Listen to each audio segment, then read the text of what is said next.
ছোটদা, এই ছোটদা, তুই এখানে কি করছিস? তোর না শরীর খারাপ? ছোটদা, এই ছুটকি বলছি, ঈশানী কোথায় রে? ঈশানী কি চলে গেছে নাকি? হ্যাঁ, এই ছোটদা, তুই আবার এসব কি পাগলামি শুরু করেছিস? তো ওখানে ডাক্তার শুয়ে থাকতে বলেছে। আমি যখন কালকে বন্ধুর বাড়ি থেকে ফিরে আসলাম তখন তোর এত জ্বর যে তুই তখন ঘুমোচ্ছিলিস। এদিকে এদিকে সকালবেলা উঠে থেকে জেম্মা পর্যন্ত নেই। জেম্মা কোথায় গেছে আমি কিচ্ছু জানি না। এদিকে তুই আবার ঈশানী ঈশানী বলে পাগলামি শুরু করেছিস। জেম্মা বাড়িতে নেই, তবে কি সকালে উঠেই ও বাড়িতে চলে গেছে ঈশানীকে কথা শোনানোর জন্য?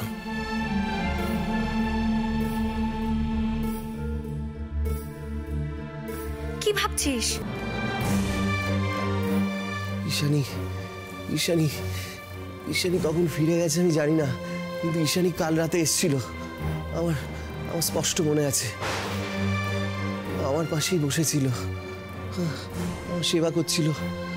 জিম্মার কাছে এসবের কোনো দাম নেই, তাই সাত সকালে উঠে জিম্মা ও বাড়িতে গেছে ওকে অপমান করবার জন্য। জিম্মা এটা করতে পারে না। আমি আমি ঈশানীকে অপমান করতে দেবো না। ছোটদা, ছোটদা তুই কোথায় যাচ্ছিস?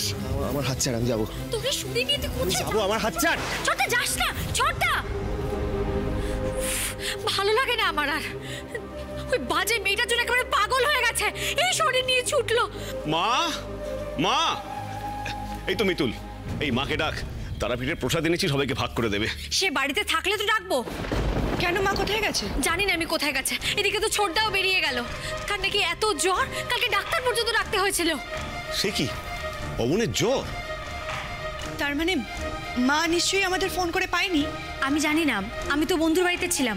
ওখানে জেম্মা ফোন করেছিল ছোটদা নাকি তখন 104-এর কাছাকাছি জ্বর।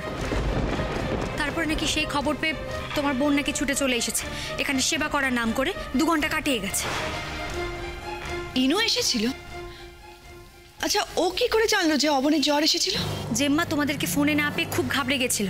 তখনই তোমাদের বাড়িতে ওই তোমার ভাইকে ফোন করেছিল, আর সেটা জানতে পেরেই তোমার বোন ছুটে আসে। আর তোমার ভাইও এসেছিল ডাক্তার নিয়ে। 2 ঘন্টা ছিলাম না, তাতেই একেবারে যা তা কাণ্ড। আর এই অসুস্থ শরীর নিয়ে তুই ওকে যেতে দিলি? সে এখন একজনের জন্য না পাগল হয়ে গেছে।